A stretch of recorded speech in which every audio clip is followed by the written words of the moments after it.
Question लिखो, मच्छर का जीवन काल कितनी अवस्थाओं से गुजरता है? अब इसका उत्तर लिखो। हाँ गुरुजी बोला है।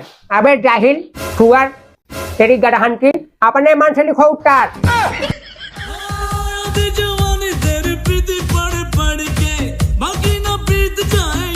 मच्छर का जीवन काल 4 अवस्थाओं से गुजरता है, अंडा, लार्वा, प्यूपा, वयस्क।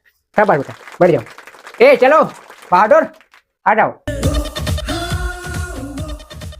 मच्छर का जीवन, बड़ी की मात्रा जीवन। अबे जीवन काल 4 अवस्था से गुजरता है,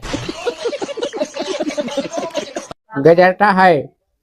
अंडा, लाई, चूड़ा, बिस्कुट है। मच्छर का जीवन चक्र लिखा है बेटवा कि उनका नाश्ता लिख दिया।